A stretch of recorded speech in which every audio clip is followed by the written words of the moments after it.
Hello, everybody. Welcome to another episode of the Anime Movie Podcast. We're reviewing all kinds of anime movies. We're your hosts. I am Joe Welke.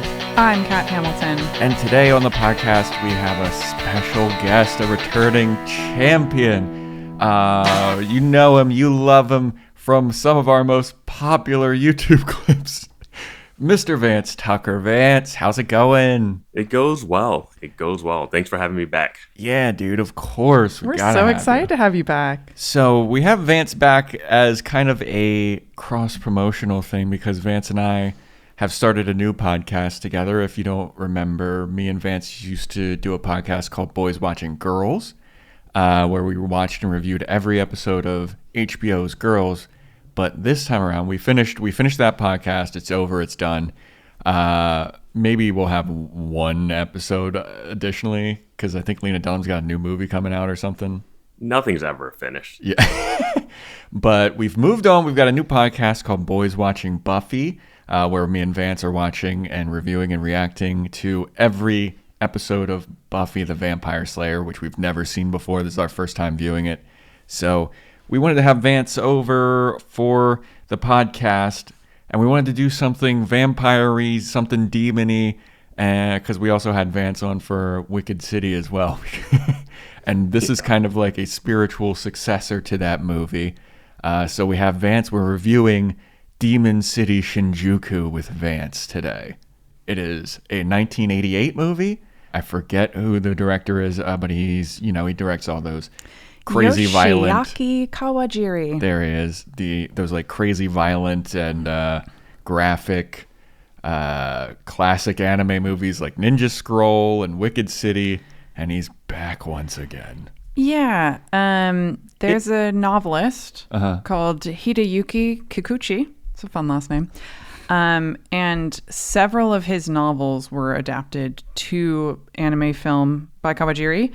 So that includes Wicked City, that includes Demon City Shinjuku, A Wind Named Amnesia, Vampire Hunter D. I already said Wicked City, didn't I? So a bunch of his novels, and he's a horror writer. And apparently there was a whole series of Demon City Shinjuku films. So this is actually the first of many. There's many sequels. Really? After this, yeah. So that's actually it's the next one's called like Babylon something. Nebuchadnezzar gets involved. It gets a little bit mythological. It gets a little wild. I mean, as if it wasn't already wild enough. Yeah. So where does this fall in? This is after Wicked City? I think so, yeah. I believe this is after Wicked City. I might have to look that up real quick.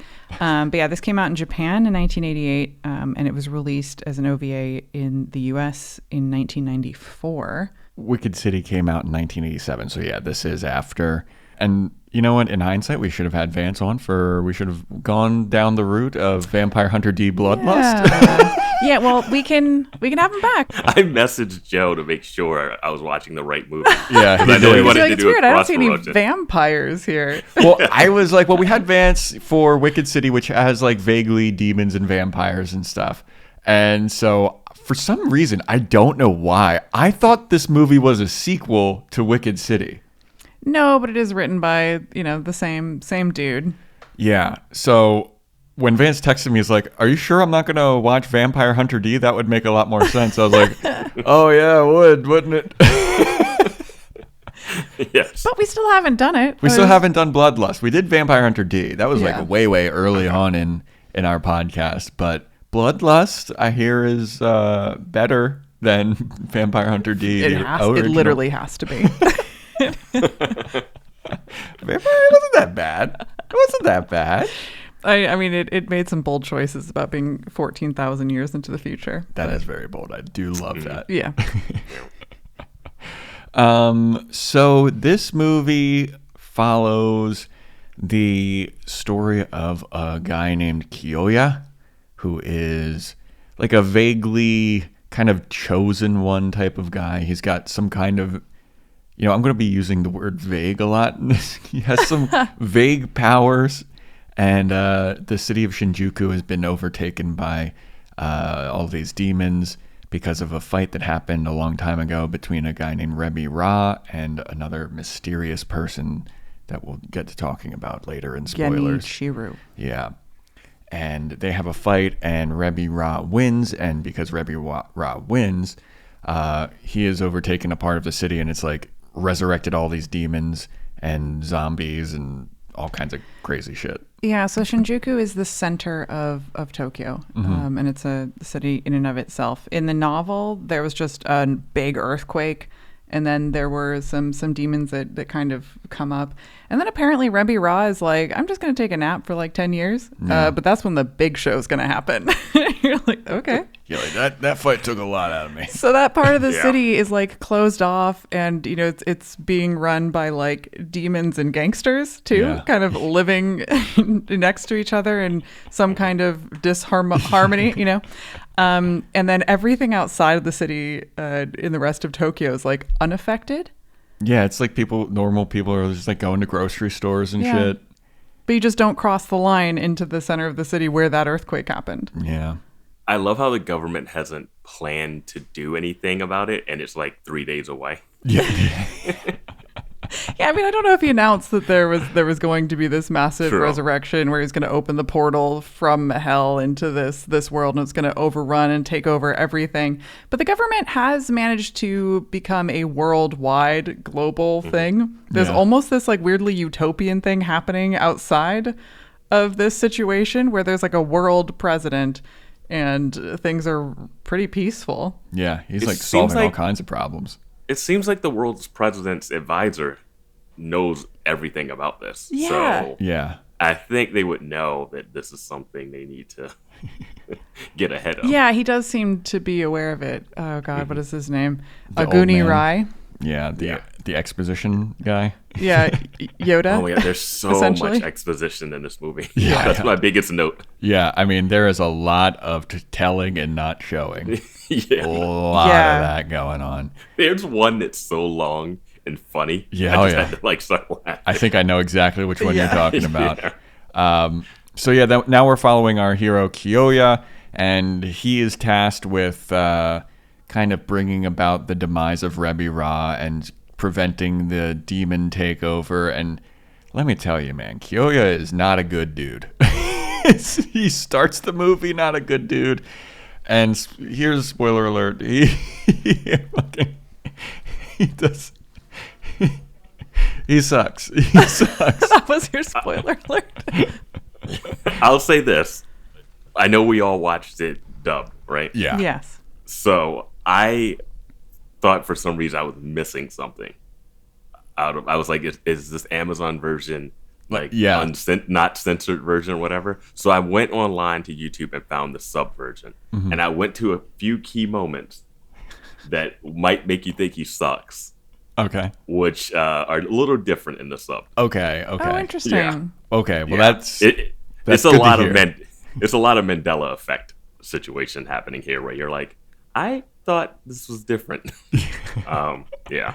I'd be interested to hear what those differences are. I mean, he doesn't. There are big. Some of them are big. He doesn't want any responsibility. Like when the old Yoda guy comes to him, he's like, "We need your help. You need to save the city." He's like, "Fuck off, dude!" Like, he's like, "I don't fucking want to do it." That scene goes back and forth. It's like, I don't want to do it. Oh, I'll do it. No, never mind. Yeah.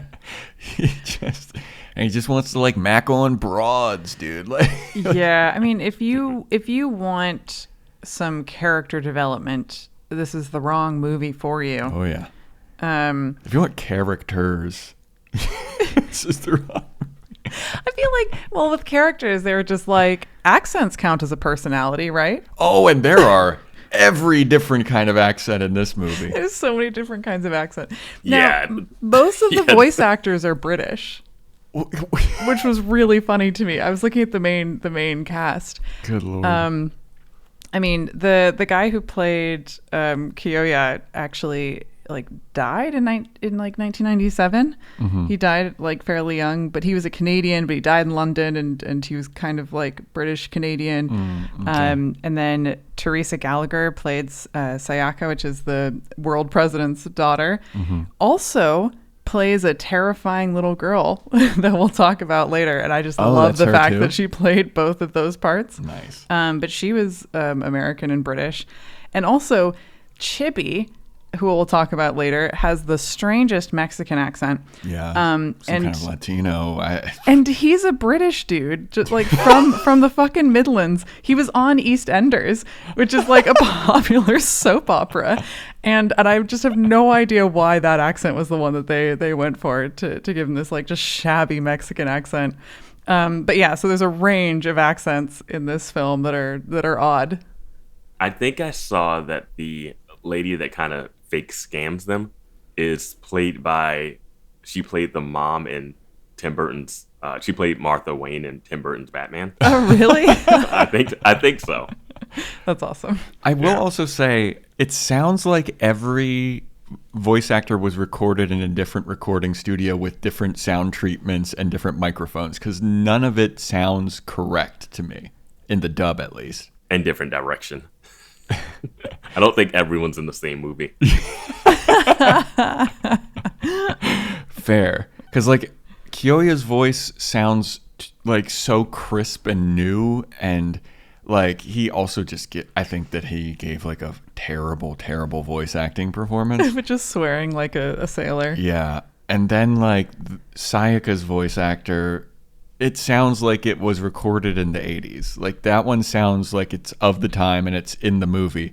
And then Chibi just sounds like, Latino Joe Pesci or something. Like, I don't know where that... Like, some of these characters sound... It's not just the accents. It's the tone and the bass in the voice. And, like, it sounds like it was recorded differently for each character.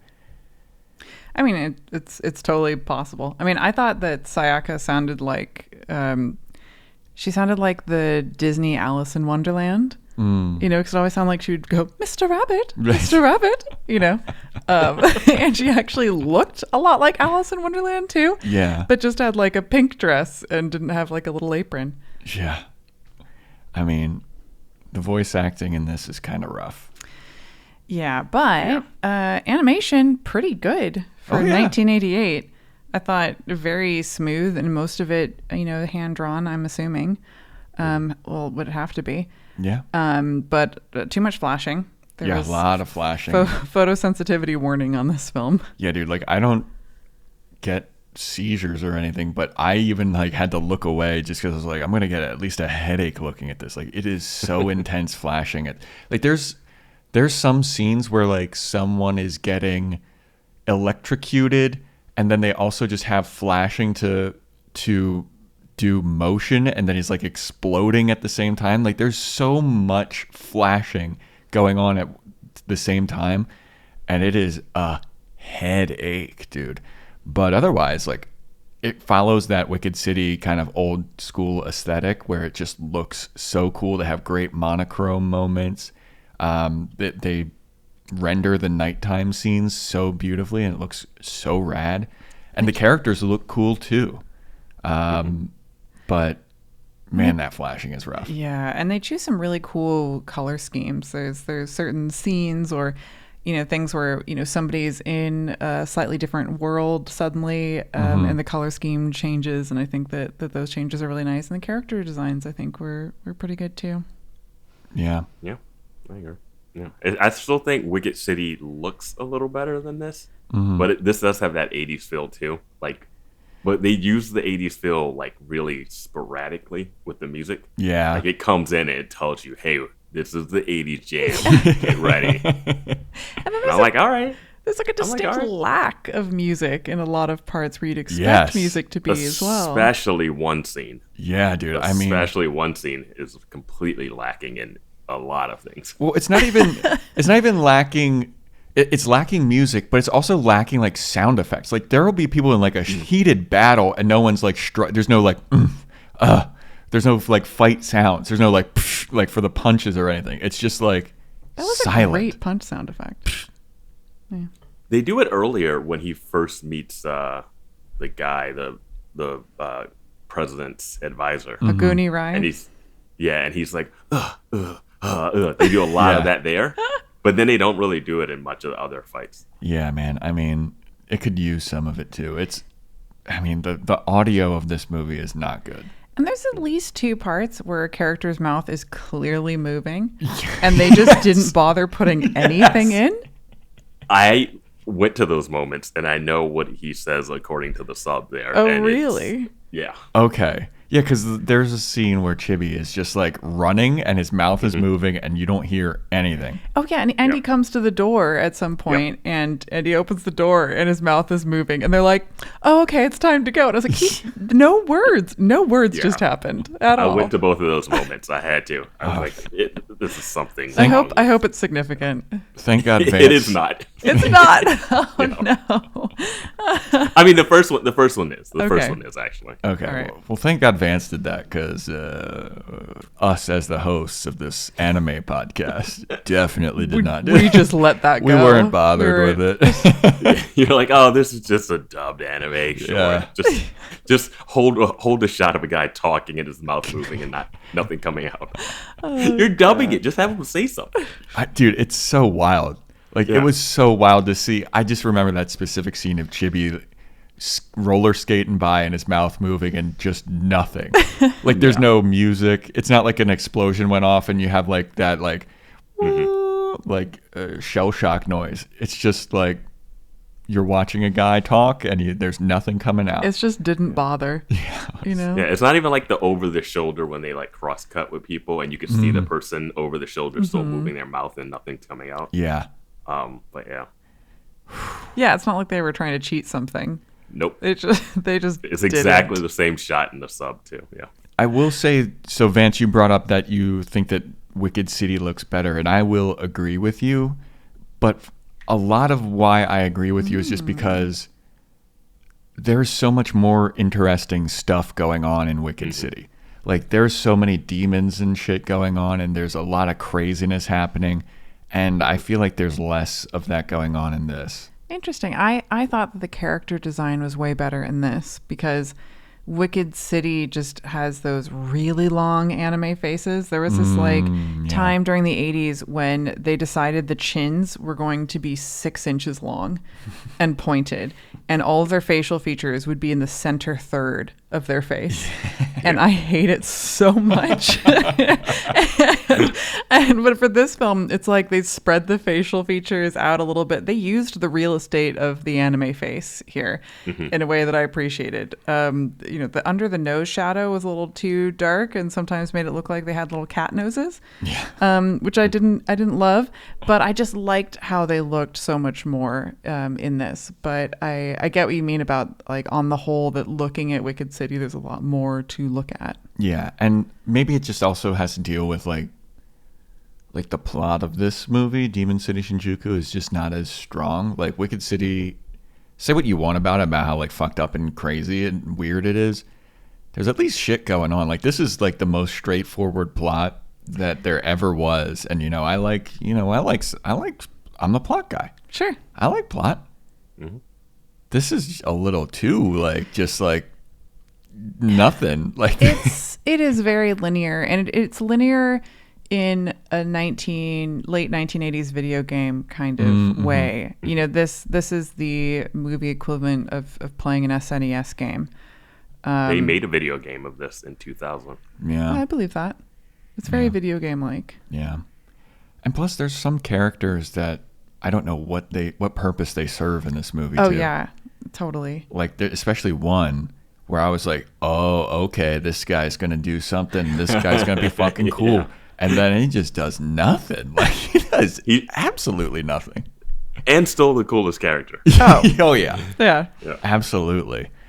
So I think that kind of wraps it up for the non-spoilers. Or anything else that you guys want to bring up before we move into the spoiler section? I see, Kat, you're looking something up right now. I am looking something up right now, but it's for later. I'm getting prepared. Because I realized I made some screen grabs of some things that are on my iPad, which is how we're seeing Vance right now. Oh, no. So I have to go quickly look those up elsewhere. Oh, all your pre-work is gone. Yeah, that's all right. I prefer looking at your face. Yeah, all of our prep work. In my blue hue. Yeah. And anything else you want to bring up before we get into spoilers, Vance? Nah, I'm all spoilers. Yeah. I'm all spoiler talk. How amped are you to talk about Demon City Shinjuku? I'll say I'm 8 or 9. 8 or 9 amped to talk about. All right. Awesome. I'm pretty amped to talk about it too. I'm pretty amped to talk about it because I do not think this is a good movie, but I enjoyed it. You know what? I enjoyed its brevity. It's only like 80 minutes long. Yeah, that's right. Well, it says it's 80 minutes long, but it's like an hour. It's like an hour 20, right? Like I was really confused. Yeah, that's 80 minutes. Yeah, I guess right. 60 Sorry. minutes plus the 20 usually adds up to 80. I was getting confused when I was watching it.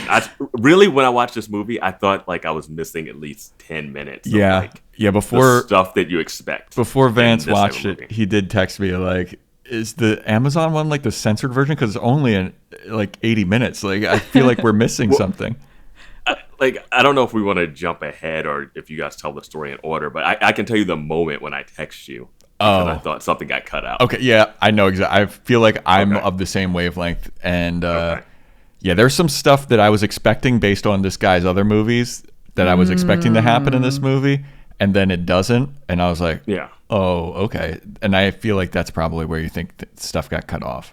No, it's even later than that. Oh, okay. Actually. Never mind. Yeah. All right, let's get into spoilers then. Let's do spoiler talk. Spoiling it. They wouldn't spoil this, right? Oh, God. You can't spoil this. Please right? don't spoiler talk. Anime movie podcast spoiler talk. Would you like to know what Chibi says or what he says in those 2 scenes? All right, Vance, what does he say?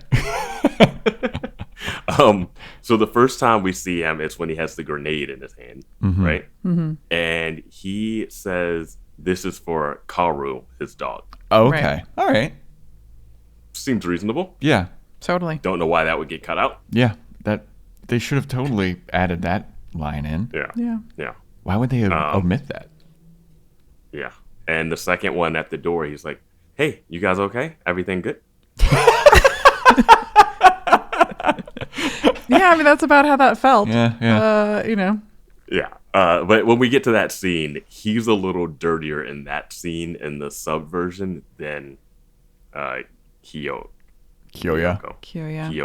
Yeah. Yeah. All right. Well, but I'll save that for when we. Yeah. I mean, the novelist Kikuchi, I assume, has all of the rape in all of his books. Yeah. That Kawajiri is so into making into reality, so we can actually see the rapes happen. Yeah. And that's the 80s and 90s. Yeah, I mean, it was both Joe and I were just like, when's it gonna happen? We're just waiting for it, and I'm really glad that it never got terrible like some of the other films. Yeah. Like Wicked City is fucking crazy. Yeah. With it, and Ninja Scroll's also wild. Like there's legit craziness happening on screen, and this one it's like, oh, there's a hint of it going to happen, and oh, somebody comes and saves it. What a novel idea.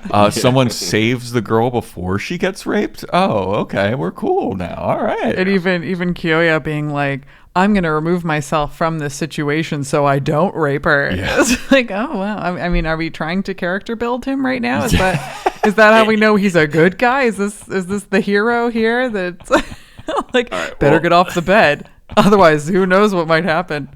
Well, since we're into that scene, what happens in the sub is basically Chibi gives him that room, and he's like, hey, whatever you do, don't get her pregnant, because you'll regret it. Yeah. Like that's what he says at the doorway. Right.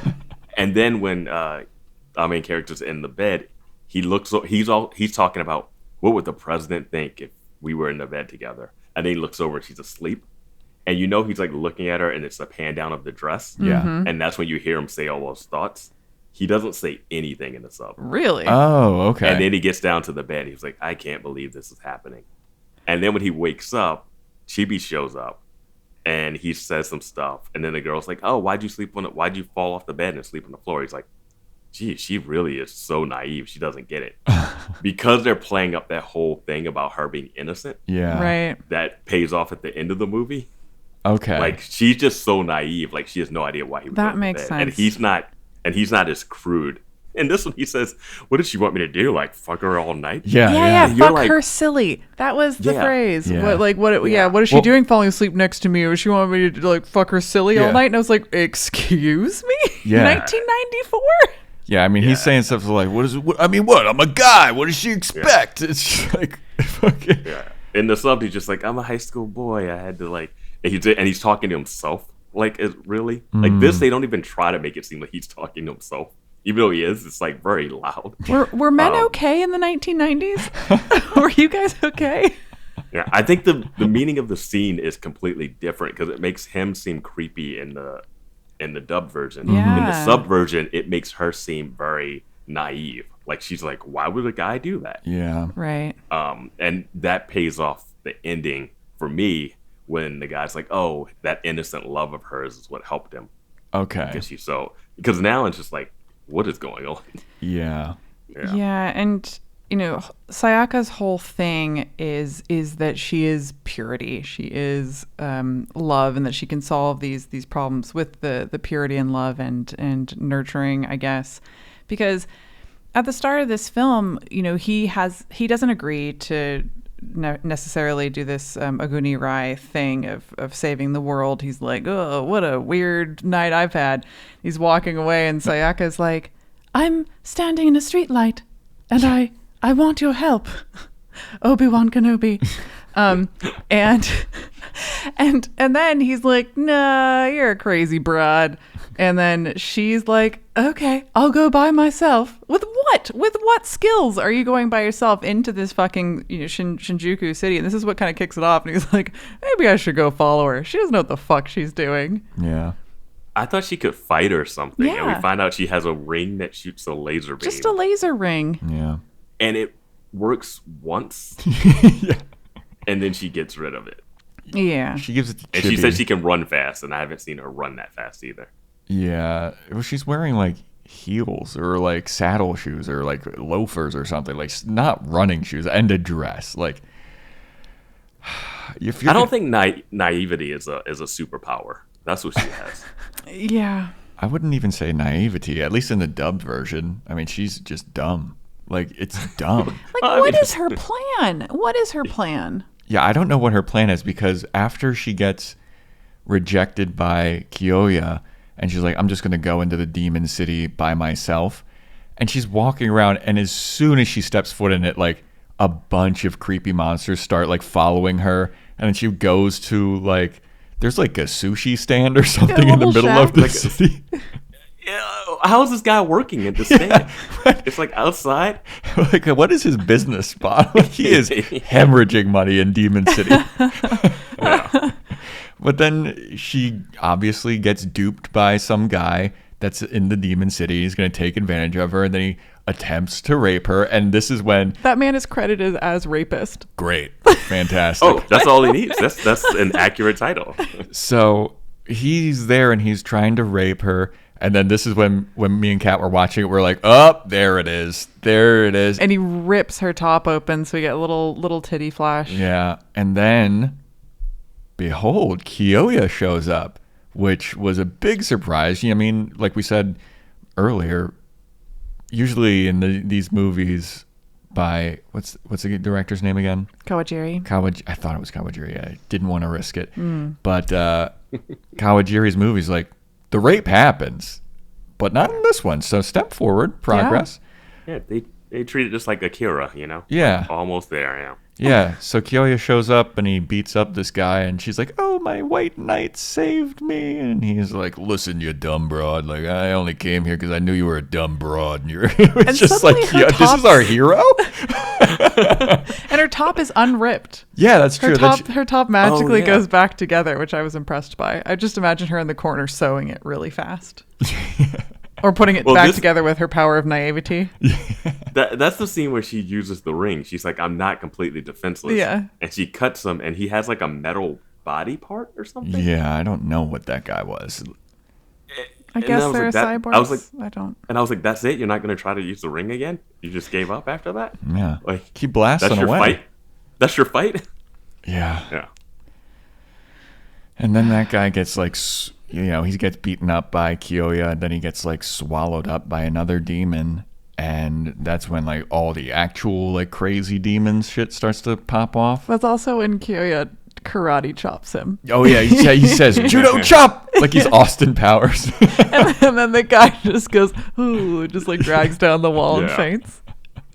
Good Lord. Anyway. This fucking movie, dude. But so he's just gotten this information from this guy that he needs to go talk to the hag, who apparently has all the information around the city. So now he can, go to her and find Rebbe Ra, or find out where he's hiding out. Yeah. So he goes to the grocery store where she works, to get information, and this scene is so long, and it is all talking. It is all exposition. I saw a guy break down the scene, and he put the scene at times 600 speed, and it was still like 30 seconds. This is the grocery store that they're in? I like that scene with all the TVs that she's talking to him on. I had no idea where they were. I thought that the guy said that she worked at a grocery store or maybe like a convenience store, but it's Demon City, you know? Sure. They don't need Demon groceries. City. They still have outdoor like food stands. Yeah. But grocery stores are different. Sure. Okay. Yeah, grocery stores where they just sell TVs. That's what happens here. So they go over to this grocery store, quote unquote, and they're like, we need to find out where Rebbe Ra is. And the old lady that's like the informant person, she's like, well, I'm not just going to give you the information for free. She's been smoking for 30 years straight. And she looks like it too. I mean, she's a tough old lady. She lives in Demon City as just an informant lady, you know? Yeah. You got to have some tough skin. She got a little bit of the Spirited Away mother. Yeah. Yeah. And then so she's like, you got to give me a little, you got to sweeten the pot here. What do I get out of this? And then Sayaka she just pulls out a huge wad of money. She's like, this is all I've got. It's like, dude, rule number 1, you don't pull out the entire wad, you dummy. So she puts it into a CD-ROM. The CD-ROM closes, and the old lady gets the money, and then she just takes off. Yeah, because I guess she's been in the back on camera talking to them through these TVs. Yeah. Yeah. She's not... Being street savvy and streetwise is very useful in the world in general. Like, you don't have to be that wise, but like, she is just not fit for this city. She's walking in the traps. She's giving her money away, like all of it with no plan. Yeah. Like, sorry, all I have is $800,000. Will that buy anything in this rundown and part a very big heart? Yeah. So the old hag starts to take off, and then Kiyoya's like, this is, you just got scammed. Like, what do you? So he chases her down, and then this is the scene where she just explains everything that happened in Demon City Shinjuku, and everything that's been happening for the last however long since the initial fight between Rebbe Ra and Kiyoya's father. I mean, she also like pulls out the wad of cash and starts, counting it like, fooled them. And Kyoyo's like, no, you didn't. She was like, I mean, I was just waiting for you to come here so we could talk privately in another place in this alley. Yeah. He's standing next to her for a good 5 minutes when she turns the corner, and she doesn't notice him. She takes the money out. She's breathing. She's sighing. It takes her forever to notice a person. And that makes me think about all the characters in this town. None of them would have survived a city full of demons because none of them have savvy. No. Chibi doesn't have savvy. She doesn't notice something around the corner in a place where there are just demons. Like, you would have your head on a swivel every day. Yeah. Right? Maybe she's just like so used to the zaniness of demons that humans don't even register as like a blip on her radar. I mean, yeah, there's stuff that Chibi does that just doesn't make sense. Like, everybody. Yeah. Like, I don't know. So eventually, after like 14 minutes of exposition dump, they get the information that they need, I guess. But then she gets swallowed up by the same demon that swallowed up the robot guy, the rapist. And did we mention that? Yeah. That he got swallowed up into the shadow. Yeah. She does have a great part of her exposition where she talks about how people were fighting each other, men were killing each other for no reason, women were being raped. And worst of all, I lost my store and my business failed.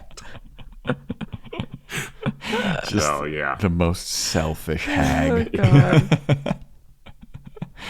Oh man! So did they see? They saw her get swallowed up, right? Yeah, they see her get swallowed up, and the money starts flying everywhere.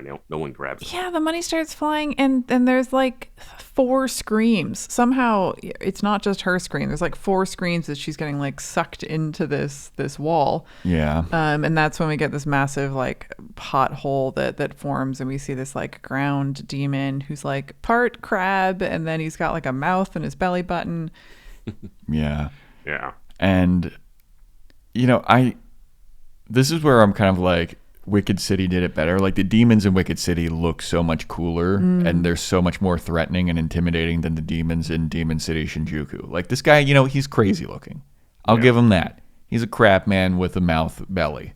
He can swallow people through walls. I get it. That's wild. Yeah. But But how it doesn't wild? beat the Spider Lady. It doesn't beat the Spider Lady. No, we already saw Spider Lady almost like bite a guy's dick off. Like what are you gonna show me now? What can This guy's not fucking easy to kill. No, this guy is so much harder to kill than the final guy, boss. Yeah. So much harder to kill. The final boss is really easy. You just have to believe. But so Kiyoya starts fighting this crab demon guy, and it's not going well, and like he's getting his ass kicked. Now, I feel like we need to go back for a second because this is where we meet Chibi. Yeah. Because he appears under a car because he's like coming out of a manhole and is just like, come here if you want your life, Yeah. I'm not going to do his accent for this whole time. It would be You can't even. I don't even know who you would be offending. Yeah. But they follow him down and he's like, why should I help you? And she's like, I've got a laser ring I used once. Used only once. Yeah. Like new condition. Yeah. And he's like, I'll take it. But he threatens them with his like 2-headed dog, Koro. And she leans down and she's like, oh, you poor thing. They haven't fed you today yet, have they? And then somehow manages to like soothe this 2-headed Doberman. Yeah, it immediately becomes a lap dog. Yeah. And that's some kind of characterization about her powers of love and believing. Yeah. And then we have this underground subway scene of fighting against this crab guy, and Koro meets his demise, and it's kind of sad. Yeah. Koro the dog gets sliced up. This is where I was like, I don't think Chibi and Koro the dog would have ever survived a day in this place. All they do, they hear like a sound, and a dog goes chasing after it. And then he goes chasing after the dog and gets choked and thrown and almost killed. And I'm like, you guys know there's demons. Yeah. Why are you running towards the danger? Why do you live here? They ask him that. Yeah, they do. They do ask him that. And he says, I think it's cool trying to get one step ahead of the demons, but yeah, I don't know. Yeah. Yeah. There's a couple of times where this movie actually has a character ask the question the audience is thinking at that time, and it tries to answer it, and usually the answers are bad. But it's like, yes. But it's nice to know that the movie knows. it's like I know that this is kind of a problem, and I'm gonna try to answer it for you, kind of. But you know what? Just accept it. We're just being honest to the manga. So yeah, that's what their reasoning may be. Yeah. I will say, Chibi's little roller skates are fucking cool. Those are really fucking cool. Those are cool. They're like electric roller skates. More. Yeah. I mean, those roller skates would be mad useful. I would love to have a pair of those roller skates. You can get a pair of Willies, right? Oh, Heelys? Yeah, Heelys, yeah. Just start rolling down the old road like a cool guy. So we have this crab demon get absolutely smashed by the front of this subway, and it's that like false like, oh, it's over, but it's not. And then like what it actually takes to like kill this guy is this trifecta of there's some loose electrical wires. There's Kiyoya using whatever his like force power, his Jedi power, or like JoJo's Bizarre Adventure Hamon power that he's got with his wooden sword. So he does. So those two things happen. We have him getting electrocuted and him getting whatever mysterious powered, and then also Chibi throwing this fucking grenade. Yep. Chibi just trucks a grenade into this demon's stomach mouth. Yeah. And boy, the flashing is strong in this because there's, like you said, the electrical stuff going on. There's Kyoya's power, which is just like glowing blue. And then the explosion of the grenade. And that's what finally, like, a train hurtling into a wall did not take this guy. It also didn't take Kyoya out at all, I need to mention. No. Kyoya, who is underneath the train like he's fucking Indiana Jones. Like, how the hell did he survive? Yeah. Even if it didn't smash into a wall. Like, how would he... No, he's dead. He's dead. He's a dead person. I mean, yeah. But not in the magical city of Shinjuku. That train would have crushed him. Yeah, absolutely. 100%. And this is our first introduction that's kind of intercut with this, with Mephisto, who is this like Alucard type of suave, like, and he kind of sounds Eastern European vaguely. It's like they're kind of making him out to be a vampire or something. And he looks on with interest and is like, oh, some demons from hell. Interesting. Guess I'll see what's going on later. And then we don't see him for like a few scenes. But apparently this is the thing that I was looking up earlier, is that there is a book with him. Like a spin-off of Mephisto? Well, it was published in 1988, and it's by the same novelist, and it's the 7th book in this sort of Demon City Shinjuku series, and it's called Demon Doctor Mephisto. Oh, he's a doctor. I guess. I would have never fucking known that. Well, he does fight with scalpels later. He does fight with scalpels. That makes sense. So I guess that there is some hinting. So I think that he's got this whole backstory, this whole thing going on that we really don't see in this film, like, at all. We need a Demon City Shinjuku cinematic They did universe. Right? Yeah. They did the Marvel introduction. Yeah. Of just throwing him into this movie. Do you guys like him? Yeah. We'll give him his own movie if you like him. Yeah. It felt so much like that. That's so true. And like, he looks cool. He sounds cool. Like, everything about this guy, his aura is cool. But in this movie, he does nothing. Oh, no, not at all. And his what he says doesn't even seem to like line up. He says he just wants to like step back and just watch what happens, but he seems like he's rooting for humans. Oh yeah, no, he's kind of getting involved too with he's like, I'm not gonna get involved, I don't care who wins, demons or humans. Hey, demons, chill. Yeah. Even at the end, he like hops in and is kind of like, hey, play fair or else I might get involved, and I'm so powerful you wouldn't stand a chance. It's like, okay, so I guess you're setting this thing up that this guy has just got all the fucking power in the world, but he's choosing to just like sit back and watch what's going on, but he's not really that neutral. But yeah, why does he have all the power? Like, I wish that he did something, because he looked so rad, and his like I said, his aura is awesome. And then he just basically like pulls Kyoya into his like study and gives him a lecture. And then he has his own like side quest. Oh, you know what? He's healing Sayaka. Oh, he is? Yeah, because at some point they get tricked by Chibi, who gets possessed by a puddle monster. There's this like sort of situation where Rebi Ra is floating in his little pentagram house. And he's like, oh, I can feel a disturbance in the force. Something's. I just want to tell you, by the way, we've got this ticking clock of 3 days, and I can't wake up right now. For some reason. I need to fix whatever this disturbance in the force is. And so minion lackey, could you please go and take care of this problem? And you get this like disembodied voice that's like, ha ha ha, ha, I will. And then you get this whole situation where you like Chibi's kind of possessed, and then he takes Kyoya's sword, and he goes backwards on one roller skate and then like disappears into a puddle, and then we have this like whole fight inside of the puddle, and Kyoya beats this minion, but for some reason Sayaka got into the puddle too, but she got knocked out because she's a dumb bitch. And then they end up is rubbing off on you. Oh God! And then they go to Mephisto's, and Mephisto's like, she could rest here. I'll heal her. And then Kyoya's like, I suddenly feel a need to save things, and I need to go out and save the world because now this is my thing.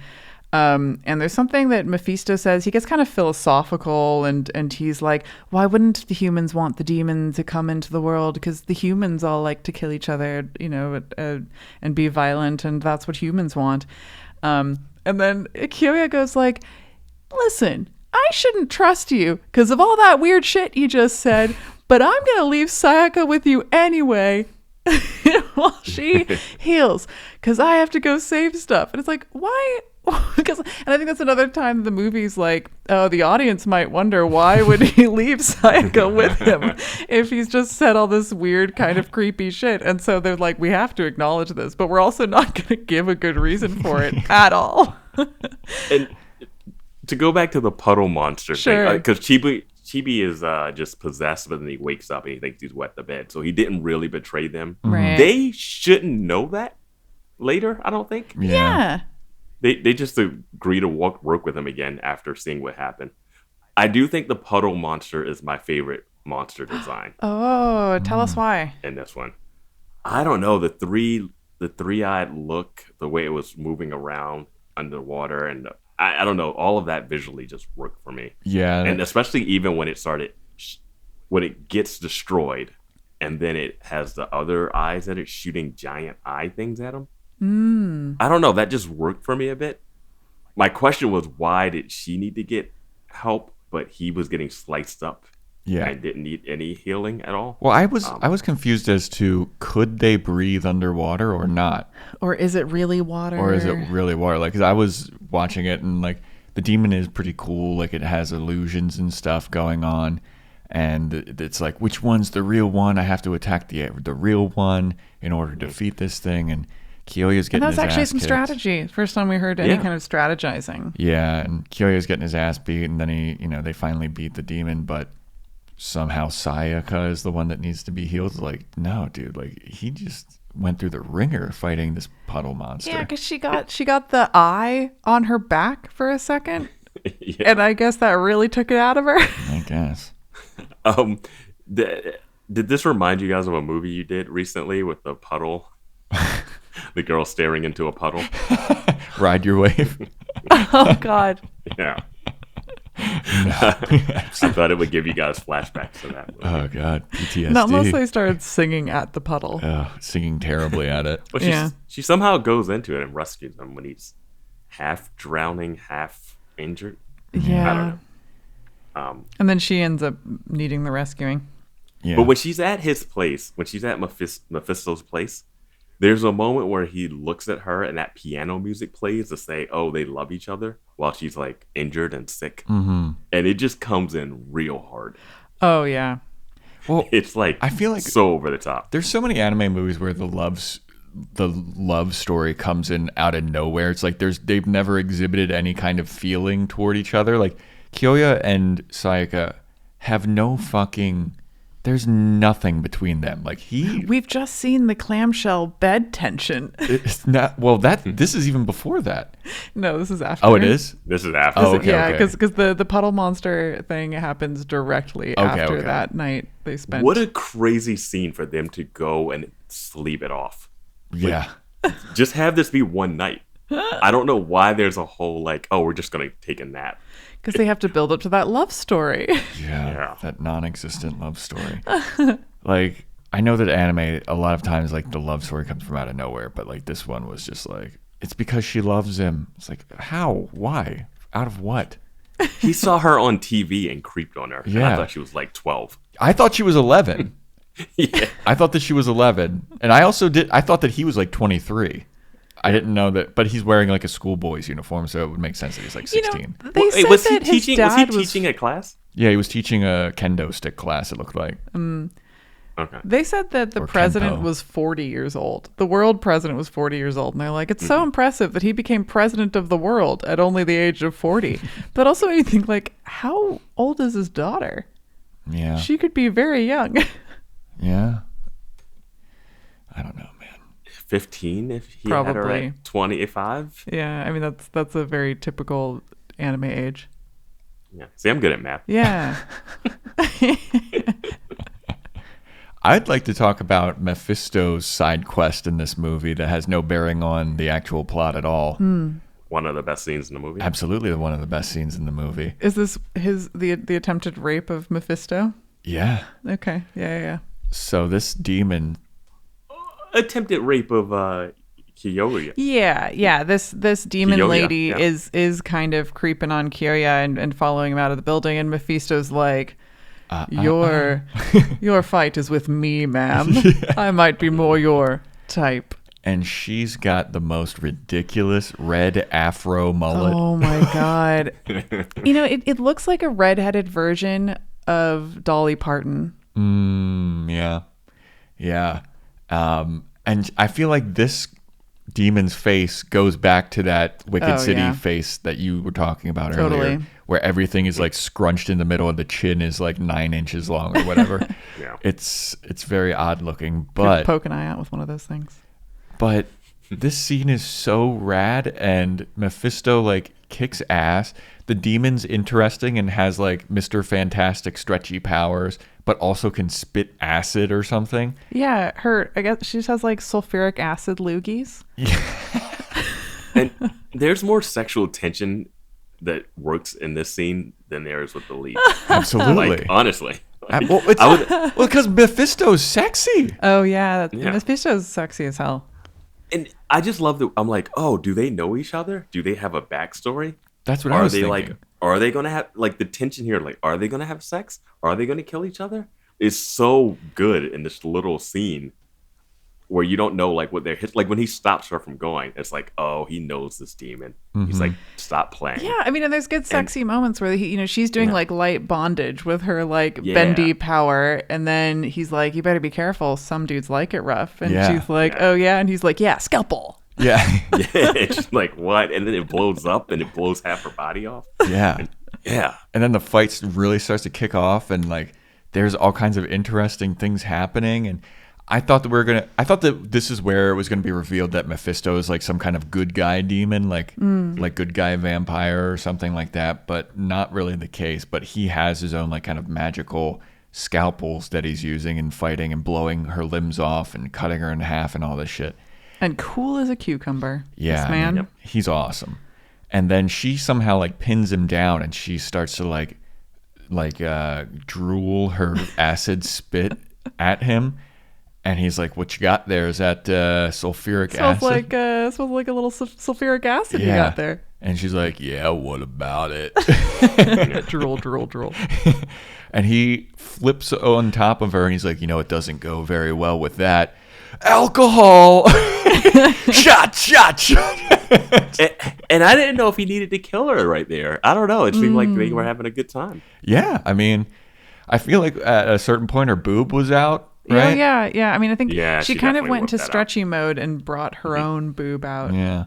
And he just like shoves a bottle into her mouth, and then she just like dies. It's so cool. She has this like look of horror, and it goes, she goes glug glug glug, and you can see that she's like trying to not swallow it, but it's just going down into her mouth.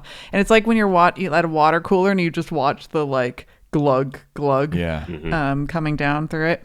And then apparently sulfuric acid and liquor will explode, or at least it does in this movie. Yeah, I didn't know that. I didn't know that, and I don't know if it's true. Let's test it. All right. I'm just going to sit here and watch. We'll be right back, you guys. But that's all of the action that Mephisto gets in the movie. And I'm going to be honest, I feel like he could have used some more. Like, I would be curious to see a Mephisto spinoff. Like, I know that he has his own manga, like Kat was talking about earlier, but I would like to see his own thing, or I would have liked to seen him incorporated more into the movie, but he's just not really. Like, that scene had no bearing on anything that happens before or after. Nope. Yeah, I wish he was the main character. Yeah. This movie would be awesome. Yeah. Wouldn't it be cool to watch this movie from his perspective? Yeah. Yeah. Oh, that would be great. I'm with you guys on that. So then, is this where we get to that, like, vision quest? This is where Kyoya thinks he's confronting Rebi Ra, but he's actually confronting, like, a vision or kind of a projection of him, and he turns into bats. Mm-hmm. And then he walks into this vision, this park, and suddenly we see all these, like, greens and yellows, and we haven't seen green and yellow throughout this entire film, but it's, like, golden green colors. And there's, like, kids running around the park, and people having a nice time, and birds chirping and singing. It's a happy summer, spring day. Yeah. There's youth in the air. Everything is blossoming. Everything's beautiful. And Kyoya's looking around like, what the hell? Was I just fighting a demon? And then he kind of snaps out of it, and he's like, this isn't real. But then he gets, like, pulled down, held onto a bench, and he can't move. Yeah. So he's like a prisoner in this happy... I mean, there are worse visions to be prisoner of, you know? Looks real pleasant. Looks warm. Yeah. But while he's prisoner there, Sayaka and Chibi have their own little side quest where they're walking around, like, and they're kind of seeing visions of Shinjuku's last moments before the demons take over, and, like, there's a little creepy girl. Well, Sayaka wakes up and she's wandering on her own now. Mm-hmm. And then, how did she get out? Like, she just he walks just let out. her go? Yeah, she just walks out. Mephisto's just like, go ahead, you're fine. Yeah, and then she runs into Chibi, who's like, dude, don't go where you're going. Like, don't keep going, because even I don't go there. My friends don't. The like crazy dudes I hang out with won't even go there. Like, it's super fucking dangerous. And then she's like, all right, I'll take care. I was like, this woman has no sense of, like, self-preservation whatsoever. She's like, yeah, I'll be careful. Bye. Like, just completely forgot what has happened. Yeah. Just hours ago. Yeah. But then, we see the same area that Kyoya's in. They haven't spotted him yet, but we have these, like, purples and pinks. It's a very different color scheme, but you can see that there's, like, very hazy, very skeletons foggy around, and it feels like a haunted area instead of this, like, nice, cute park. Yeah, and then a little creepy little girl walks up, and she is very creepy looking. So fucking creepy. And Sayaka, fucking dumbass that she is, just walks up to her. She's like, are you lost, little girl? And the girl bites her. And I love that the same voice actress is playing the really fucking creepy ghost girl and is playing Sayaka. So, because you can just imagine in the voice booth what that's going to look like. This is where Chibi became the dumbest character to me ever. Why is that? So he starts about to punch this girl after she bites. Yeah. After she bites her. And then, like, this electricity spark comes off of her. It's like pink and then fire. And then they run and hide. And this is the greatest exposition dump ever. Yeah. So one, he says, don't go into this place because it's scary. He goes in there, sees a little girl, thinks it's a little girl, like, what's wrong with you, little girl? And then immediately goes to explain what's wrong with the little girl and everything. I'm like, it's no way Chibi survived more than a day in the city. So funny. Well, also, like, he's like, oh, now I remember. She's like a fire demon. Like, God. Well, also, and it goes on forever. I was gonna say, his exposition dump is such a run-on sentence, and it's like, Kat sent me a clip of the movie earlier, and you can hear him take a breath in the middle of it. Like a fat, like he breathes like twice in it, and like the voice actor is clearly going like okay, I gotta say so many words right now. Okay, let's keep talking. It was like the animation was done, but they need you to say this whole paragraph in that time, and he is speed racing through it. And I was watching that like, this is insane. This is insane that he's doing an information dump this big. Yeah, it is. It's absolutely wild. But the idea is that this place is the epicenter of this earthquake, where all of these people died, and there's these children in this park that are lost souls that are looking for their parents, and died so shockingly and so suddenly, and it's kind of a beautiful idea, and it kind of reminded me of Hiroshima. And you see a lot of things that are kind of similar to the horror of Hiroshima in some animes, especially in the 70s and 80s, where you did have just skeletons in the middle of parks, or people were gone, but you could still see their shadow had been cast on something and stayed there because of the atomic bomb. And so this scene kind of reminded me of that, and it felt like a callback to all the lives lost then. That's probably still very much in the memory of Japanese people. Yeah, that's probably more likely what they based it off of. I thought it reminded me of that scene in Terminator 2, where she's clinging onto the fence, and it's the same idea with the bomb going off in a park, and everyone's happy, and then well. Luckily, Sayaka is there. Yeah. Because she's like, oh, that's what this is all about? Oh. Well, let me heal everybody with my love. And then she just like holds her arms out with arms wide.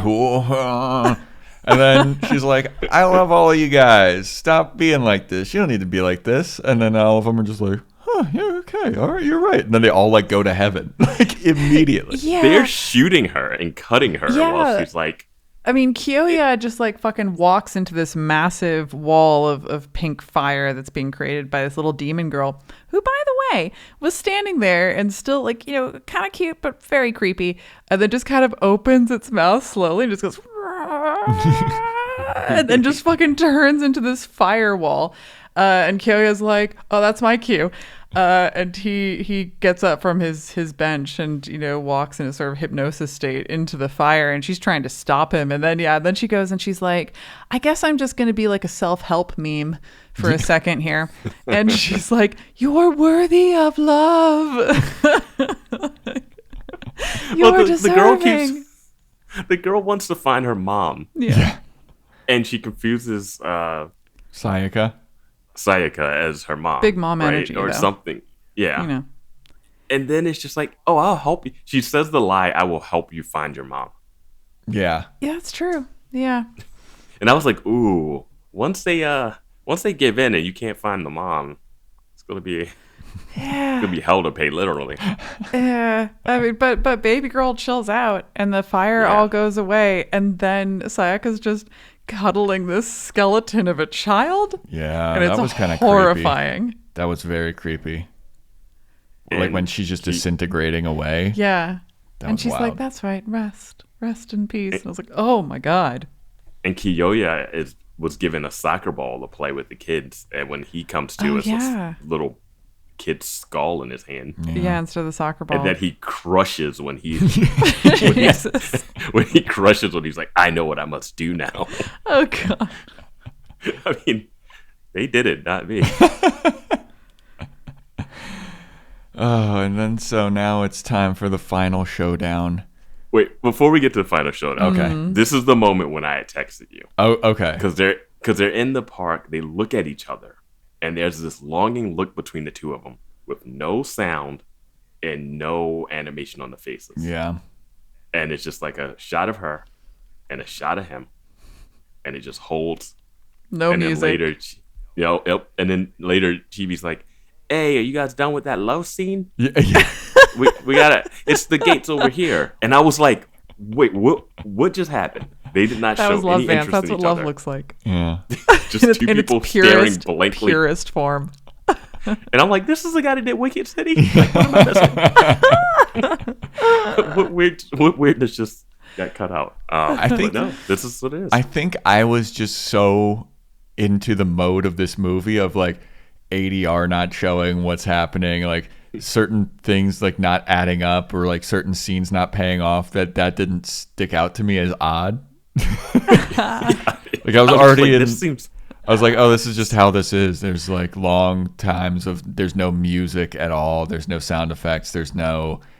I mean, voices when mouths are moving at certain points. Like, I was already at this, I guess that's just how this movie is.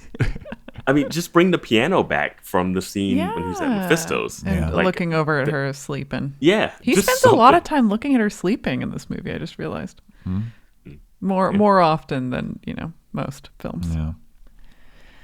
So, then it's time for our big showdown with Rebbe Ra. They show up to his skyscraper building type of deal where he's been resting in his pentagram.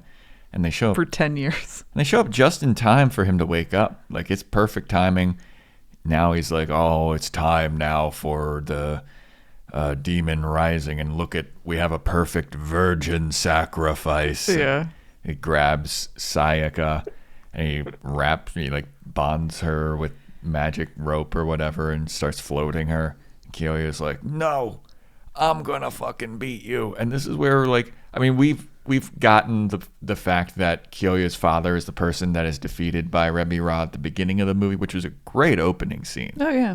That opening scene writes checks that this movie cannot cash. Yeah, I would have liked if this didn't have that opening scene based off the movie that we had. Yeah. Sure. Because it makes the dad seem stupid. It makes the power seem less. Yeah. And then we just have some third party explaining to the kid, our main character, what his purpose is. Yeah. And not even traveling with them.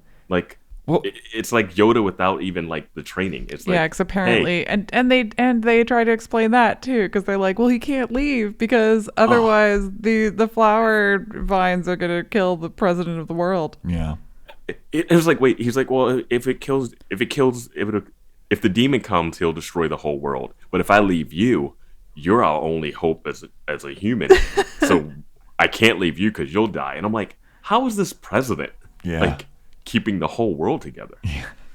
I'm just like, yeah, such hurdles. Well, it's also like the old Yoda guy comes to Kyoya to be like, you need to defeat Rebbe Ra in 3 days. And your father lost to him, and he was training this type of force magic for 10 plus years, and he couldn't defeat Rebbe Ra, but you're the only guy that I can turn to. And I love that Kyoya initially literally says, hey, fuck off, old guy. I don't want to do that. But now it's like he is supposed to beat him, and everyone's banking on it. If I was that old guy, I'd be like, I wouldn't be so sure that Kyoya is going to win.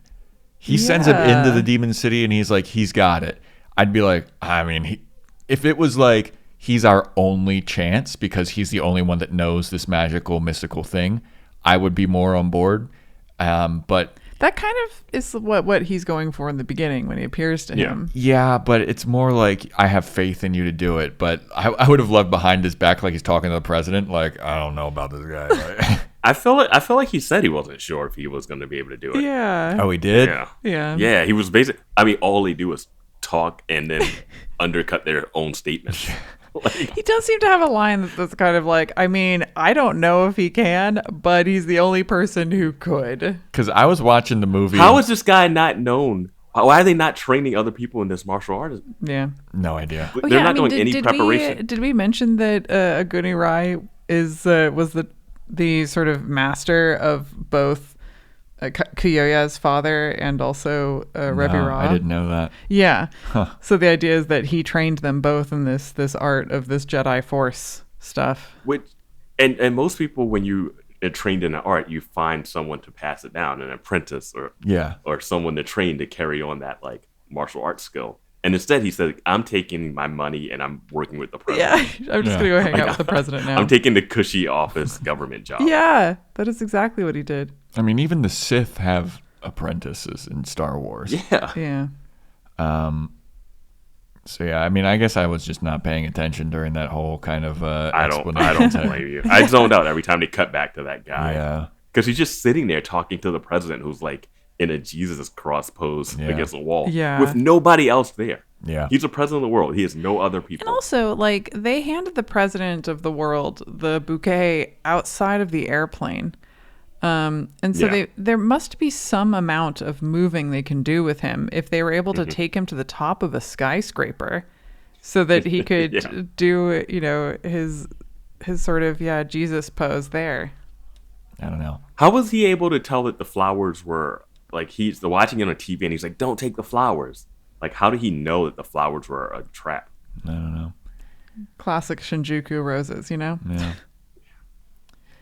Yeah. But when Kyoya shows up to this fight with Rebby Rob, I'm like, oh, he's just going to get his ass kicked. Like, somebody else is going to, like, Sayaka is going to need to save him with her power of love or something. Like, because, like, this guy doesn't have the skills. Like, his dad didn't have the skills, and they were like, he's the greatest warrior we've ever had, and he got his ass handed to him. So when he showed up to fight Rebby Rob, I was like, how is this going to Rebby go? Rob is so well rested. He is so well rested, dude. A good night's sleep will go a long way. Yeah. I know. And he has his flashing demon sword too, and fucking Kyoya's sword is just like a wooden piece of garbage. And turns into a million tiny splinters when he finally does get a hit in. Yeah, he gets a hit in on Rebby Ra. And like this battle is so fast. Like even like the first part of this battle is so fast that Kyoya attacks Rebby Ra, shoots his sword through him in the stomach, and then it's like, oh, he beat him that quickly. That's kind of anticlimactic. And then Rebby Ra is like, ha, you're so weak. And then his sword splinters into a bajillion pieces. And then he sends Kyoya down into a chasm, into some kind of and he falls like a billion feet down. And then he wakes up and he's just like in this kind of tomb. Like, I don't know where he is. He's like, am I dead? Yeah, that was a great question. I did love that. Yeah. This is after he says, like, when he's arguing with them while he's fighting. Maybe he says this later, but he's like, oh, what? You give me the ultimate power, but it destroys all of mankind in the process. Yes. And I'm like, why are we just saying everything? Yeah, and then he's like, yes, that's exactly it. Because it was, he gets asked, like, don't you feel for this? Like, don't you feel something about this? Because you're gonna like destroy all of mankind, and you're like a person and stuff. And he's like, yes, but you see, that's the ultimate feeling, is to feel this powerful, to kill my own people, you know. Yeah, why would you turn on your master? Because Rebby Ra was also trained by Aguni Rai. This is where I wrote down, is this what Dragon Ball Z is like? Is it just two people standing apart from each other, yelling about the fight, and then a quick hit? Yeah. I don't know. I never watched Dragon Ball Z, to be honest with you. I've never watched Dragon Ball Z. Now, as Kyoya is in this chasm and like at the top of this hill, he has this like sword in the stone moment with this, again, a wooden practice sword. And then we cut back to Aguni Rai, who's hanging out with the president. And Aguni Rai goes, oh, he's found it. Like, basically, like, the battle's won now. But it's like, if you knew that this fucking sword was going to solve the problem, why wouldn't you have given the guy a heads up about it? Yeah, You've been like, by the way, your dad's sword, if you can find it, then you can use that to defeat Rebby Ra. But instead, they cut back to him just being like, oh, good, I never told him about that thing that would really, really help him. But I'm glad that he's fucking found it now. Because the opening scene, we see the dad fighting, and then he drops a sword down that chasm. Yeah. But we have not been told that the sword is the key. Yeah. What we've been told is that we've been told the martial everything arts else. Yes. And that wasn't even my most frustrating part of this scene. Okay, go on. The thing that got me is that we're told by 3 different people how he has the power that he needs now. Because we get Aguna Ra. He's like out of nowhere, like, oh, he's got it, and he has the power. And then Kyoya, it goes, oh yeah, with this sword, I'll have the power. And then he hears his dad's voice for the first time in BO saying, okay, now you have all you need to win the fight. And I'm like, guys, like, we don't need 3 people telling us. No. How big this moment is. And I mean, and the dad gives you a little bit more information. He's like, I stored all of my chi and the chi of other chi into this sword. And you're like, all right, okay. Yeah, in my last moments before dying. I'm like, why are we getting all this information? We see the sword. Just cut to a flashback of it falling. Just have him pull it out. We'll see the sword and be like, cool, you got a weapon. Sure. Yeah. Like anything. But it's like 3 people talking about it. Like, geez. Mephisto should have also come out and said something. Yeah. He's like, I see you found your father's sword. But and then Chibi comes in like, hey, I saw you saw a sword. Hey. Like, and I do think when he comes back out of the chasm, Mephisto is there hanging out on the sidelines. And I think Chibi might be with him. well, they say because the girl is being like tortured and demons are about to have their way with her somehow. And then Mephisto grabs her and goes like, hey, you're going to play this one fair. Yeah. I'm just going to hang on the sideline. And Chibi's like, I'm going to hang on the sidelines too. I'm not fighting demons either. Yeah. Like, and that's the part where Mephisto is like, because you need to play fair because you wouldn't want me to get involved. And we're all like, yes, we would. We'd really like you to get involved, actually. Yeah. Like, if you get beat up, then I'm like, wow, this bad guy's really strong. I don't know how strong his dad is. Yeah. Everyone just said his dad was strong. Well, his dad got his ass beat. That's true. How strong could he have been? I mean, towards the end, he had 2 limbs left. This guy's sword cuts buildings in half. Yeah. Yeah. Like, I don't know. So you see all this blue power go into Kiyoya and his sword, and then somehow he's magically back in the room with Rebira. I don't know how he gets back there. Yeah. The power of 80s music. Yeah. Yeah, that definitely. That's when the jam just kicks in. floating on the synth. Yeah. All the way up. Yep. He walks in and he's, all shadowy, and he's like, hey, I'm not fucking done with you yet, buddy. And then Rebira's like, oh, you want some more? And then Kiyoya's like, yup, and takes one swing of the sword and just blasts this guy away. 1 hit, kill. And that's the end of this guy that's been napping for 10 years. This guy that's been gaining all this power for 10 years. This guy that beat the shit out of Kiyoya's father. This huge problem of the city. It took one sword swing of magical energy, and Rebira is no more.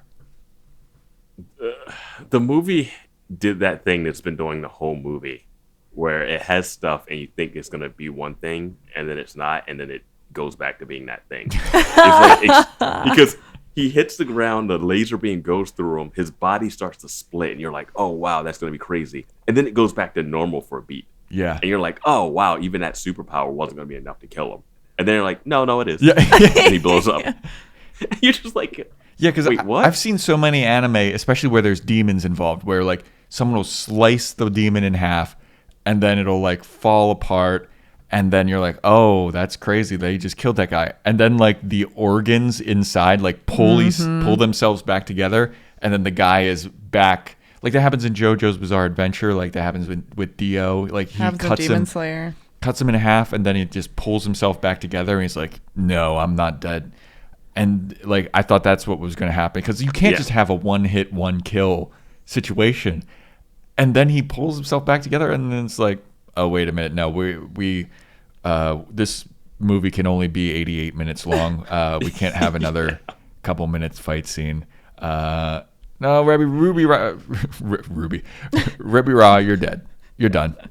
They might as well have just not even shown us that and just had all the voiceovers tell us that. Yeah, I mean, do you think there would be like some moment where it's like that didn't quite work, and so Mephisto had to get involved, and so did Chibi, and I don't know what the fuck Sayaka would do, but like everybody kind of had to work together, especially because it's this like, look, humanity can work together to save humanity. Yeah. Because that seems to be this like big concern, that we should be concerned about humanity and we should work together and kumbaya and whatever. But this is a moment to be like, instead of being like, oh, his dad put all the life force from everywhere into this sword and that's how we're all connected. It's like, why don't the characters of this movie connect to try and like do something to have like a Guardians of the Galaxy like all hold each other's hands kind of moment. Have Sayaka with her power of love, Captain Planet, and Kiyoya with the power of wooden sticks, and Mephisto with the power of surgery, of mystery and surgery. And Sayaka needs to do anything but be other than be knocked out for the final. Yeah, because she has the most earnest reason to be there. She wants to save her dad. Yeah. And like, Kiyoya wants to go because she's got the hots for her.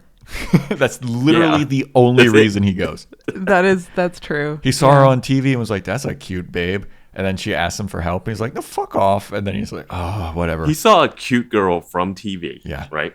Imagine you see a cute girl from TV, and then you run into her at night. Yeah. And then you talk to her like she's just some random person. Yeah. Like, you didn't treat her like, "Oh, you're the hot girl and you're the president's daughter." Yeah. Like, he was just like, hey, I'm not going to do it. Yeah. You need someone to walk you home? I'm like, you were just fawning over her like a minute ago. Well, it's also like he saw the president get attacked by the roses, and he knew it was going to happen. He was like, "No, not the president." And then the girl's like, "Will you help the president?" He's like, "Fuck the president." And the movie doubles down. We just had the longest scene of the president's assistant guy, the other Ra, asking him to do it. And then we cut to another scene of someone else asking him to do it. Yeah. With nothing in between. Yeah. Like, it was just... Now, there's a bike ride in between. There's a bike ride in between. Yes, there was. Not as good as the Wicked City Tunnel. Oh, yeah, No, certainly not. I mean, we forgot to mention that this movie, this anticlimactic and ends on another slightly anticlimax, because they're about to kiss, and then the camera like moves past them and then like goes over the city. Yeah, I thought that was actually pretty cool. It was kind of a nice ending, but it's also a little bit funny that you have this like anticlimax at the end, and then it's like, oh, they're gonna have that kiss moment. Oh, nope, we're flying right over it. Yeah. It's not gonna happen. Well, it's like, so after the battle with Rebbe Ra, everyone's kind of standing. A typical anime shit, like they're all standing like 35 feet apart from each other in the rubble of the city. And they're like whispering to each other, and they can hear each other. And Mephisto is just like, "Wow, you guys really did it." And Kyoya's standing there with Sayaka, and then Shibi's standing somewhere else, and he's like, "Hey, thanks guys, you really did it," or whatever. And this scene does nothing. No. It doesn't establish anything. It doesn't tie a bow on anything. Like, you don't learn anything new about Mephisto. He's just like, "Hey, don't come back, because maybe I'll be here and I might cause some trouble." Or like, he like vaguely. No, he says, "Yeah, it's done for now, but like demons and Pandora's box. Remember?" Oh, yeah, I kept saying Pandora's box. I keep saying Pandora's box, and it's been there open. Will be more demons, so be prepared. And he's like. Elite guy is just like, okay, yeah, I'll deal with it when it happens. Yeah. Like, what else am I supposed to do? It's like, sounds like a problem for later, Kyoya. Yeah, exactly. Yeah. And he's walking away. Like, Mephisto gets to have like this walk away hero moment. Yeah, he seems like he doesn't care, but he cares a lot. Yeah, dude. Yeah. I mean, Mephisto is the most wasted character in this movie. Yeah, I mean, it would have been nice to have like a teaser scene. Almost like an end credit scene with Mephisto that would hint more at what was kind of coming up. Where Samuel Jackson shows up and he's like, "I'm putting a team together." Yeah. And yeah, that kind of movie ends on that sweep past the kiss that's almost about to happen. Yeah. Well, I don't know if you guys noticed the line that he says in the dub version I had. He goes, "Gee, this girl is sweet. Yeah. This girl is great." Yeah. Right? "Gee, this girl's great." Said with that weird country accent that this lead character has. Yeah. Now, I had to go to the sub to see if this actually happened. Of course. Because I was like, that line is one of the worst lines you can end a movie on. Yeah, it was bad. The movie does not have a line there. The sub version. The sub version does not have a line there. I think that works They better. just kind of look at each other. Yeah, I think that's better too. Yeah. Yeah, if you're going to Not, choose... "Gee, this girl's great." If you're going to choose when not to put in some ADR, maybe try when mouths aren't moving. Maybe just leave it. Man. Yeah. Yeah. And that's basically Demon City Shinjuku. I think it's about time we get to cranking our amps. I think so too. Who should we have go first? Vance, do you want to go first? Yeah, I'll go first. I will give this. It's out of 11. Cranks. It's out of 11. I've already thought about it. I'm giving it 5 cranks on the amp meter. All right. Why is that? What worked for you? What didn't work for you? What worked for me? Some of the scenes worked. I really like Mephisto as a character, even though he's not part of the movie. Mm-hmm. I like some of the animation. I don't like I like some of the restraint, but I wish I had more of the weirdness that Wicked City has in it without crossing over to the full-on rapiness of it. Yeah. But I don't know, just like the Spider-Woman climbing down the web and threatening to cut people is just like so interesting. Yeah. And then big church scenes and old guy that has superpowers like that can fly around and stuff. I don't know. Yeah. That movie has some things that work, and the main character has a personality. Yeah. In that one, that helps. And the female in that, even though she's constantly sexually abused in that in Wicked City, she also can fight and stand up for herself, and she's a demon working with people. So it has a lot more layers to it. Yeah. I do think what they did well was the funeral, like the set pieces of like the underwater fighting stuff, the park demon fire demon scene with the like souls going back into the bodies and the green orbs basically coming back down, and the girl disintegrating in her arms. Like those have like really good emotional moments. But because everything else is just like, hey, let's just tell you what's happening. Yeah. Without any visual, and just characters are just saying it at people. And our main character doesn't care at all about any of this. The whole movie. Like at no point does anyone ever say anything that he goes, oh yeah. Like not at all. They talk about his dad. Yeah. He doesn't even care. Yeah. He's never like, oh, you got a point. He's like, all right, that makes sense. He's just like, fuck off. Oh, fuck. Yeah. Yeah, it's just fuck you. And yeah, it's just, I don't know. You go to movies to like watch a movie and not be told a movie. Yeah. And this movie just tells you everything. And you don't care about any of the stuff they're telling you either. Yeah. All right, Kat, what are you cranking it to? I was hoping you'd go next. Okay, I'll go next. My cranking is to 4 out of 11 for a lot of the same reasons that Vance brought up. Like, I thought some of the action scenes were really cool. I think the animation is really nice. Like, I really like when they do that monochrome stuff where it's just kind of everything is purple and black. I think that looks so great. And Mephisto, that scene where he fights that demon lady was so rad. But the plot is just so basic. Like, it's, hey, there's a demon. You got to go fight it. Okay, I'll go fight it. Fights it.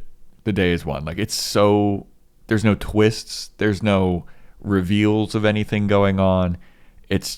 And the reveals that there are, I don't give a shit about. Like, because you find out that the biggest twist, I would quote unquote twist, is like you find out that the guy at the beginning of the movie is Kyoya's father. But like that isn't even like a twist necessarily. Like they just tell you that at the beginning of the movie, and it's like, oh, okay, so that was that guy, and now it falls on Kyoya, like this hereditary. It's not hereditary. What is it when it's a man? Is it hereditary still? Yeah. Okay. Genetic. But it's just the plot's like, and the voice acting is dry and bad, and the music is bad, and the lack of music is even worse. So for that, 4 out of 11, I would not recommend this movie to anyone. Really? Why do they have accents? Yeah. Why do they all have different accents? Yeah, they're like in they're Japan. all from different places. They're in Japan. The president does not have an English accent. No. His daughter has an English accent. That's why Mephisto felt like the most like normal character, because it was like an accent that you expect for a dubbed anime character. Yeah, man. With the vaguely Eastern European accent. Yeah. Now, I know this isn't a good movie, but it has so much charm for me in the ways that it's bad. And I love that nobody actually gets raped. Because when you go into a Kawajiri film, you're just waiting for it. And I love that always got avoided. And I didn't ever know where this film was going. And yes, it was a fairly linear journey, but I enjoyed a lot of the ideas and some of the characters. And some of these concepts are just kind of like thrown on the wall and then splatted off a little while later. But still just enjoyed watching this movie and then enjoyed thinking about this movie and then talking about it. Yeah, I know it could be way better. I know that Mephisto should have done a lot more and should have been a bigger character. And if he and the fucking red-haired, like, mullet afro lady went away, this movie wouldn't have changed much, except it wouldn't have had the coolest scene of the movie in it. I just thought her hair looks like red broccoli. Yes, it does. That's absolutely it's red broccoli on top of a human head. It's a good color palette, though. And there should have been more music. And when it was in, it was just hopelessly 80s, but in a way that just, again, charmed me. I liked the character designs. I enjoyed the spreading out of the facial features compared to other 80s anime movies. And I loved the concept of, the ghost little girls looking for their mothers in that park, and the fact that Chibi and his friends are like, that's the most dangerous place. You don't go there. And it's not that Sayaka did good things for women in cinema exactly, but you know what? She kept showing up. And she is this kind of like pointless damsel in distress, but like she still went to the places. She wasn't like, oh, Mephisto's place is warm, I'm going to like just stay here and weather this out. She was like, nope, I'm going to get back out there. Chibi's going to tell me that's the most dangerous part of town. And I'm going to be like, yeah, I'll be careful. Bye. So even though she was useless, I like, maybe it's just naivety, but I kind of enjoyed her just like brazen, just like attempts to go into these most dangerous places. And yeah, it's kind of shitty that she must have been like, well, someone will save me because they always do. But still, yeah, she's completely spoiled. Oh, yeah. Totally. She's completely spoiled and sheltered. But you know what? She never just sat down. Neither did the ladies in Wicked City or like Ninja Scroll. They were like badass warriors. I'm not saying they're better. I'm just saying that like this film had and like having the little girl ghost be the fucking most terrifying thing in this film as well, I think gives women a certain kind of agency, and giving her this like, nurturing mother power that actually is pretty effective in certain situations. And also like that in combination with not raping any women. I was like, you know what? I feel pretty good about this film, and Kawajiri's relationship to women again feels a little bit more stable. And so this film gets a 6.5 from me. Okay. All right. Yeah. Well, there you go, everybody.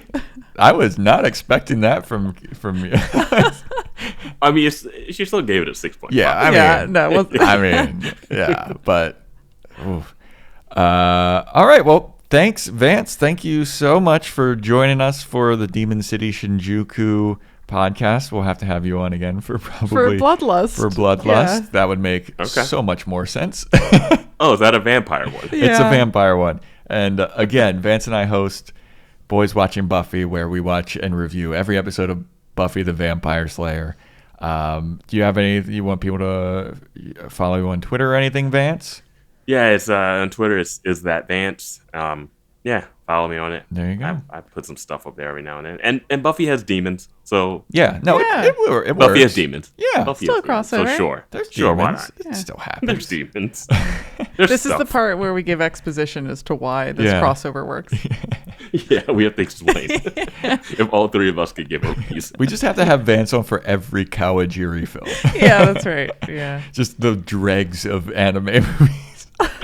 Well, we had him on for Spirited Away and The Girl Who Leapt Through Time too. So you've seen some of the best. You've seen some of the worst that anime offered. Yeah. And so have we. Yes, absolutely we have. So thanks for listening, everybody. Please rate and review and subscribe and all that. We have a YouTube channel. Just look for the Anime Movie Podcast. We post full episodes of the podcast. We post clips from the show with footage of the movie, and you can see kind of what we're talking about. You can follow the Instagram at the Anime Movie Podcast if you want to write in. The Anime Movie Podcast at gmail.com. And I think that is it. Thanks again for listening, and we'll see you next time. Bye. Thanks for listening to the Anime Movie Podcast. You can follow us on Instagram at The Anime Movie Podcast, and you can reach out via email at theanimemoviepodcast@gmail.com. Please subscribe, rate, and review, and tell a friend. Thanks. Have a good one. Bye.